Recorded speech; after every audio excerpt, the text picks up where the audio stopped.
Mesdames, Messieurs, bonjour ou bonsoir, tout dépend d'où est-ce que vous êtes dans le monde à regarder cette première de Qu'on en parle sur Madère TV. Nous avons le plaisir de recevoir aujourd'hui Wolfgang Scholhan, si je dis bien le nom, avec un ami de longue date, Mamadou Lamine Diaye, qui nous viennent d'Allemagne.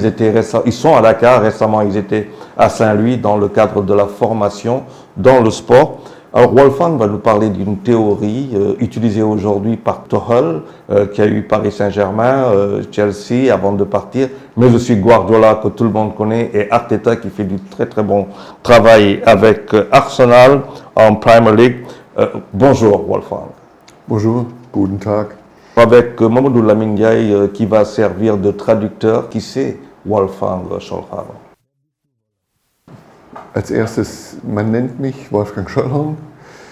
Zurzeit bin ich als Professor an der Universität tätig. Ich unterrichte Biomechanik, Trainings- und Bewegungswissenschaft und bin dort sehr stark mit Mustererkennung und mit motorischen oder allgemeinen Lernprozessen beschäftigt.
C'est quoi la science du mouvement? Bewegungswissenschaft ist eigentlich ein Spektrum von verschiedenen Forschungsrichtungen. Es geht sehr stark um biomechanische Aspekte, also mit welchen Hebeln man günstiger arbeitet, wie man Verletzungen orthopädisch verhindert. Es geht aber auch darum, wie man Bewegung steuert, wie es von zentralnervös in die Peripherie geht. Man guckt, wie man Unterricht im Prinzip lehrt, wie man Bewegung lehrt und die ganze Verbindung dazu.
La science du mouvement, elle est très essentielle, importante pour ne pas dire essentielle dans le sport. Also im Sport geht es in erster Linie darum, wie man die Leistung steigert, beziehungsweise bei älteren Menschen, wie man den Leistungsabfall minimieren kann. Und ein anderer Aspekt, ein ganz wichtiger Aspekt ist die Prävention. Das heißt, dass man vorneweg guckt, welche Belastungen für den Bewegungsapparat schädlich sind und wie man eventuell Schuhwerk oder Schläger gestalten sollte.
Quand on voit quelqu'un marcher, on peut dire ce qu'il pense.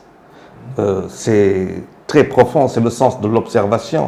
Die Emotionen zu erkennen, den Grad an Müdigkeit und wir schaffen es sogar, die Art von Musik, die die Person hören, das spiegelt sich alles in unserem Gang, in unserer Bewegung wider.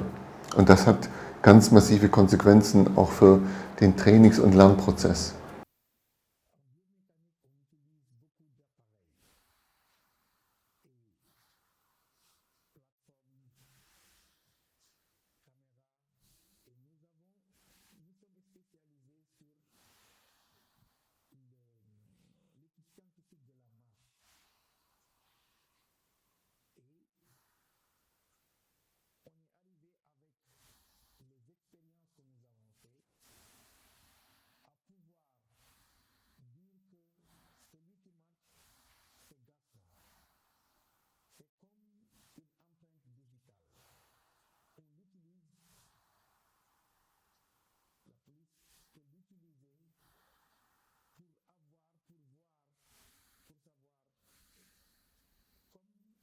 Une carte d'identité faciale, une empreinte digitale.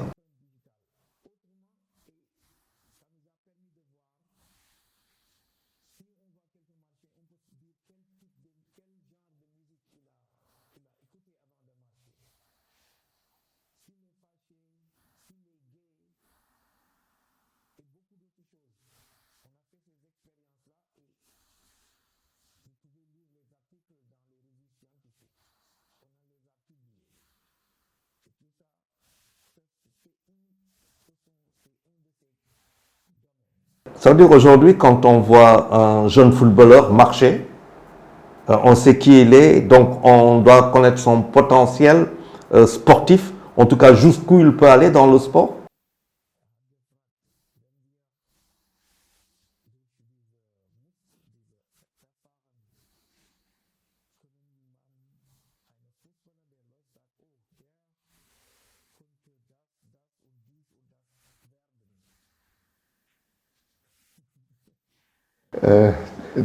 Davon träumen viele, aber das scheint nicht so zu sein, sondern es geht in erster Linie darum, dass wir sehen, dass es verschiedene Wege gibt.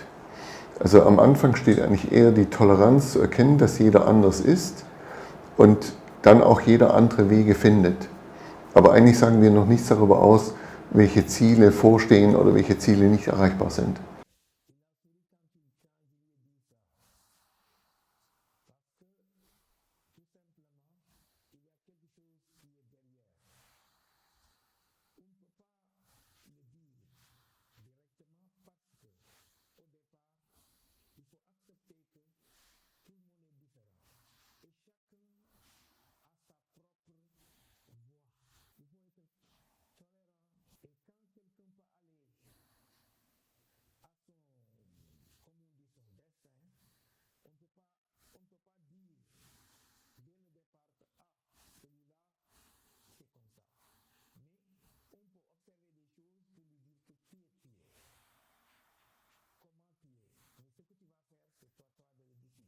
Also wir hatten auch schon Anfragen von Sicherheitsfirmen bzw. vom Bundeskriminalamt, ob man das nutzen kann, Personen zu erkennen, quasi zur Verbrecherjagd.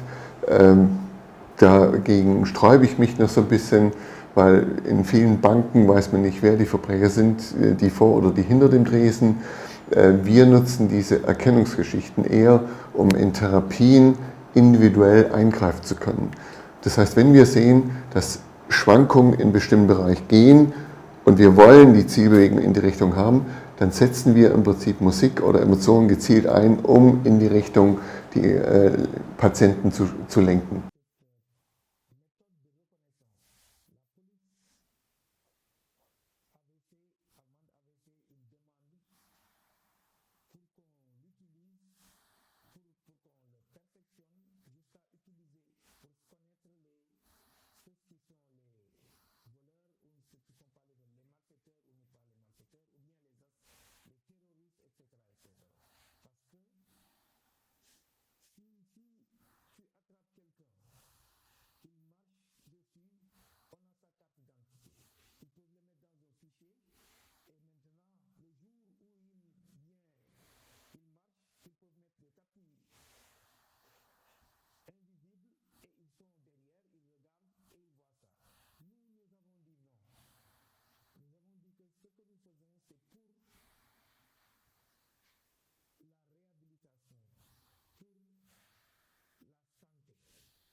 C'est une question de liberté. Oui. Pour en revenir, tout à l'heure, je parlais de Guardiola, de Tuchel et d'Arteta, alors qui pratiquement se ressemblent beaucoup dans une certaine conception de leur football. Est-ce que cela veut dire qu'ils ont étudié, approché Wolfgang ou travaillé sur sa théorie? Qu'il faudrait-il encore nous dire, la préciser? Also ich kann nicht exakt sagen, was die im ganzen Alltag machen. Ich habe da nur einen ganz kleinen Einfluss drauf und sehr indirekt, dass die im Prinzip, ich würde sagen mal, die Gesetze des differenziellen Lernens verstanden haben. Und das Ganze fing im Prinzip in Barcelona an, dass ich 2000 den Trainer von Guardiola, Paco Seulo, dass ich den beraten habe, mit dem viel gesprochen habe, ihn auch fast 20 Jahre lang jedes Jahr zweimal getroffen habe, um da einen Austausch zu haben. Und da geht es im Wesentlichen darum, dass Wiederholung eigentlich effektives Lernen verhindert. Das heißt, eigentlich lernen wir nur aus Differenzen. Und Differenzen heißt, ich muss zwei aufeinanderfolgende Bewegungen immer leicht ändern, damit das System zusätzliche Informationen erhält durch den Vergleich von diesen beiden Bewegungen. Und die zusätzliche Information scheint unser Gehirn zu beschleunigtem Lernen zu führen.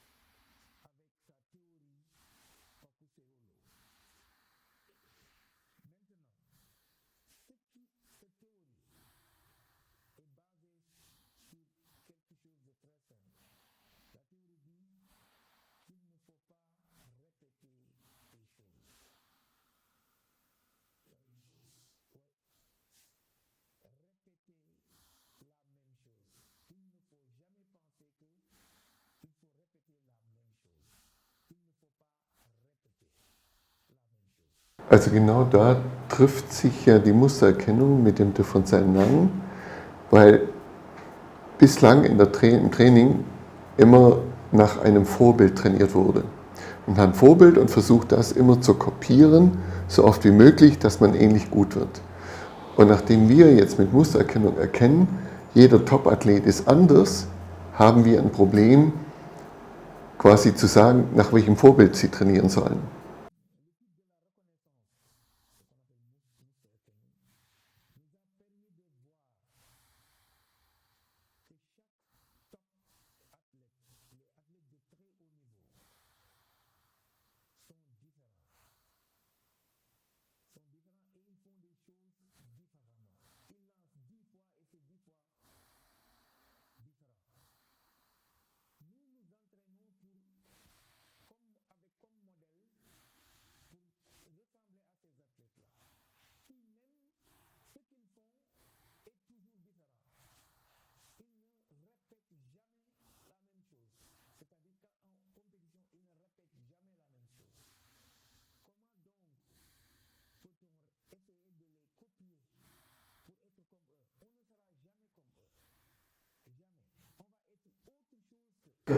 Ça veut dire qu'il faut qu'on fasse comme nous sommes nous-mêmes, selon nos faiblesses et nos forces, mais que nous soyons nous-mêmes. Ja, man kann es so formulieren. Das Problem ist nur, dass da sehr viele, würde man sagen, psychologische Manipulationen mit rein spielen. Das ist ähnlich wie mit der Ernährung. Okay, vielen schmeckt Zucker, aber Zucker ist nicht gut. Das wissen wir. Und ähnlich ist es beim Training. Und das ist genau das, wo dann der Trainer notwendig ist, dass er im Prinzip dafür sorgt, dass wir sagen, dass genügend Rauschen und das richtige Rauschen im Training drin ist.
Also das ist schon meine Beobachtung und da kommt meine Erfahrung dann rein, dass ich in verschiedenen Sportarten auf Top-Niveau war und meine Beobachtung auch in der Beratung von Nationalmannschaften war immer, dass die Top-Athleten ihren eigenen Weg gefunden haben. Also sie haben quasi ihr Selbst gelebt und nicht das Ego. Und darum geht es dann in der Theorie, dass ich durch Steigern der Schwankungen dem System überlasse, dass es sich selbst organisiert.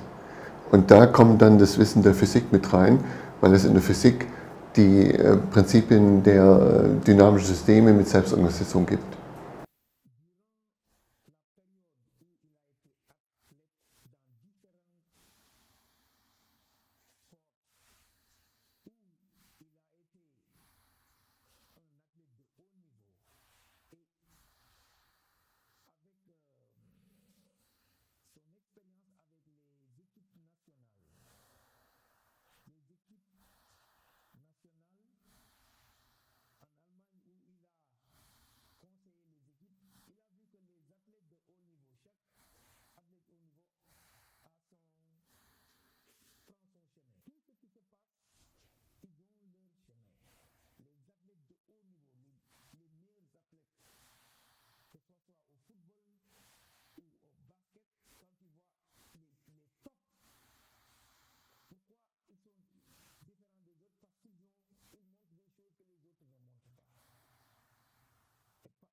Dans les entraînements, on refait les mêmes gestes. Dans la théorie, on enseigne la même chose, alors que lui, il me dit, dans la pratique, les choses ne se répètent pas. Est-ce que c'est pas révolutionnaire, ça? Est-ce que c'est pas une révolution aujourd'hui dans l'approche sportive, voire même dans l'approche de la vie? Eigentlich ist es keine Revolution, weil das schon sehr alt ist. Das hat Heraklit formuliert. Du steigst niemals zweimal in denselben Fluss. Das haben die Chinesen formuliert. Die einzig Konstante ist das Veränderliche. Aber das Interessante ist ja, dass selbst wenn ich wiederhole, habe ich ständig kleine Differenzen. Das heißt, eigentlich habe ich schon immer nur aus Differenzen gelernt. Nur wenn ich wiederhole, sind die Differenzen zu klein, um optimal zu lernen. Und das ist genau das, was kleine Kinder eigentlich nutzen und warum kleine Kinder so schnell lernen.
c'est en faisant cette somme de différences qu'on arrive à faire, qu'on tire l'expérience pour réaliser quelque chose. Ja, man kann sehr effizient werden, man muss aber unterscheiden zwischen Anfängern und Fortgeschrittenen.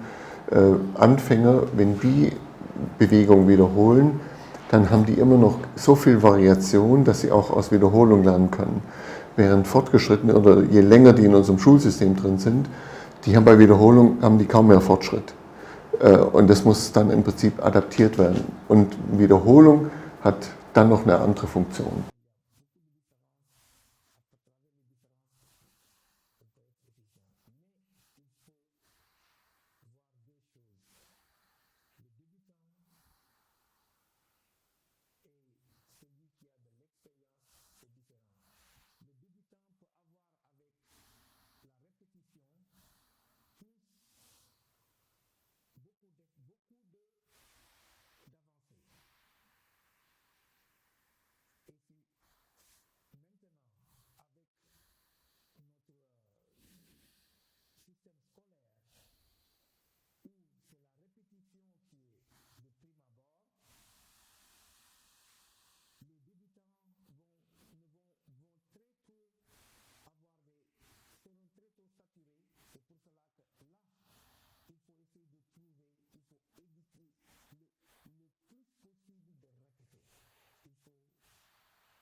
Und Wiederholung hat auch im psychologischen Bereich eine Funktion, dass es Sicherheit vermittelt. Und das kennen wir, wenn wir Kinder ins Bett bringen, dass Kinder oft nach Büchern fragen oder nach Literatur, die sie schon kennen, weil das Gefühl ihnen Sicherheit gibt und die Sicherheit erlaubt ihnen dann zu entspannen.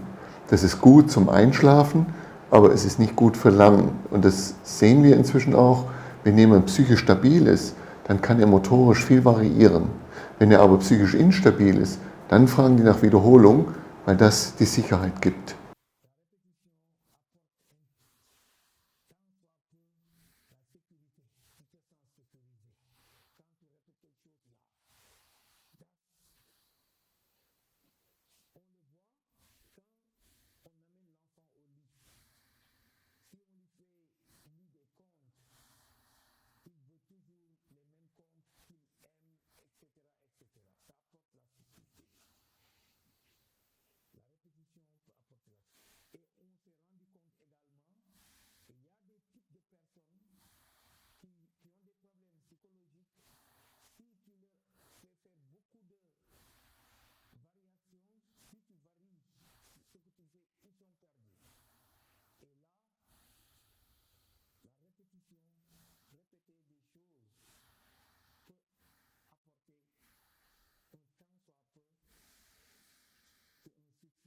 Est-ce que notre cerveau est fait pour répéter les choses?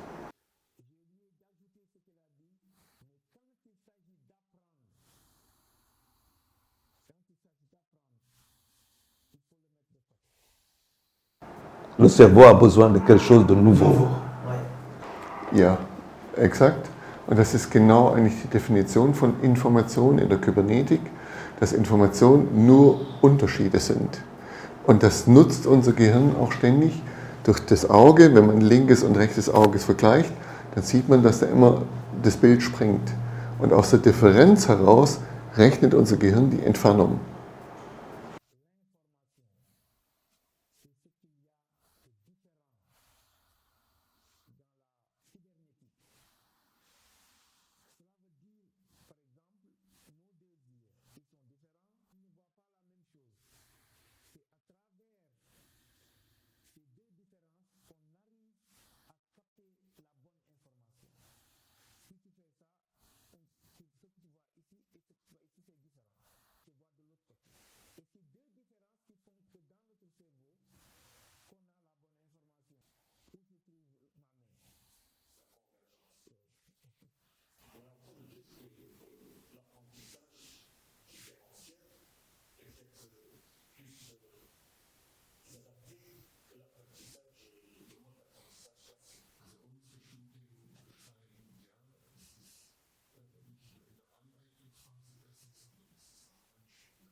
Wolfgang était à Saint-Louis il y a quelques jours de cela dans le cadre d'un programme spécial. Est-ce qu'il peut nous expliquer l'objet de cette visite à l'université Gaston Berger? Also, ich bin das dritte Mal jetzt im Senegal und die ersten beiden Mal waren wir am INSEP, haben dort mit ehemaligen Studenten aus Deutschland eine Kooperation versucht zu erarbeiten.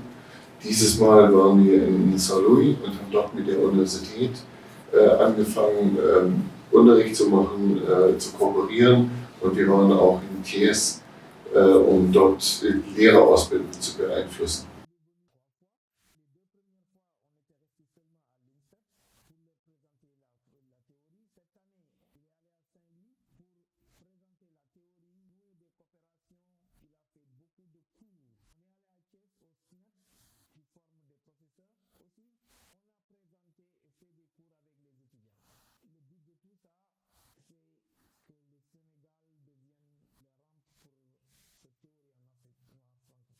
Rappelez-moi encore cette théorie. Est-ce qu'il y a un projet pour aller à la rencontre de la Fédération sénégalaise de football, voir basket, voir les autres disciplines, les sportifs? Et est-ce que faut-il aussi s'attendre à ce que Wolfgang vienne à Dakar, peut-être dans un cadre plus élargi? Also wir hatten vor 7 Jahren den Leichtathletikverband schon getroffen. Das war eine erste Anregung, aber ich weiß, weil die Theorie nicht ganz einfach ist zu verstehen. Es waren nur einfache Verständnisse und nicht ganz so, wie ich es gedacht habe. Jetzt morgen werden wir wieder den Leichtathletikverband treffen. Mit dem Fußballverband hat es bislang leider nicht geklappt.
Ciao. Ciao.